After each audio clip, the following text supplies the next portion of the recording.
Hey, it's me, your boy. Have you ever found yourself in this situation? Wow, I sure do love my cool new Minecraft city, but I have no idea how to put villagers in it, because I am an incapable imbecile. If this is you, then boy, do I have news for you.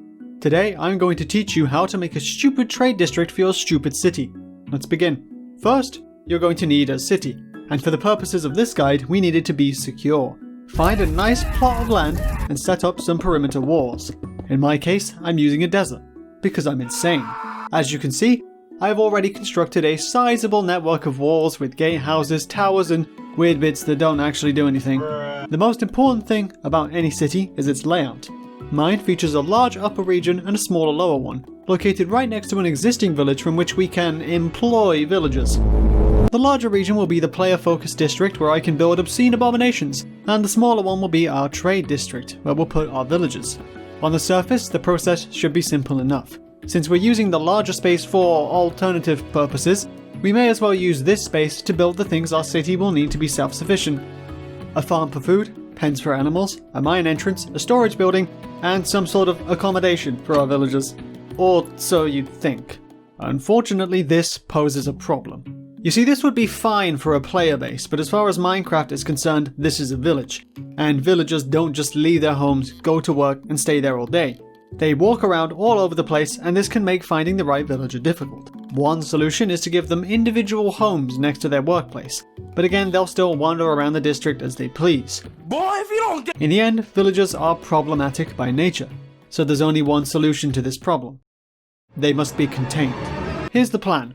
Instead of treating our villagers like human beings with lives and rights, we're going to treat them like mindless NPCs that exist only to buy, sell, and suffer. Instead of giving them houses, we'll have them live in their workplaces. Each building will have a small room with a bed, a job block, and a nicely decorated counter, in which the villager will be safely contained and unable to leave. This setup will allow us to keep our villagers in specific locations, and opens up space in the district for even more buildings and villager types, if you want more. The villagers will be safe from mobs, and players will be able to use these important facilities without them getting in the way. It's a foolproof plan. Let's begin. We'll start by laying down a rough floor plan of our buildings and connect them with paths. For the farm, I've used an enclosed building with multiple floors, but you could do anything you want. This is where we'll keep our farmer. The mine entrance is pretty simple, and most of the building is just here to house the resident stonemason. The animal pens are also enclosed to keep spiders out, and this butcher gets a front row seat from which he can watch the animals for the rest of his life. The storehouse is here, and it's much larger on the inside than it appears to be. It's a fun place to keep villagers against their will. I've also set up a brewery housing this ungrateful sod, and a blacksmith's. We can smelt things here. Very nice. I've also added lighting to the paths to keep everything bright. We don't want mobs spawning in here. This does leave us with one burning question though. How do we protect the district from pillagers? If you've built your walls high enough and used iron doors at any entrances, that should be enough to keep them out. They also shouldn't spawn inside the walls if everything is well lit. If you need more villagers, you can always set up a breeding room somewhere, which I haven't done because the sight of it makes me want to rip out my own eyeballs. With that, my trade district is complete, but you can add anything you want to yours.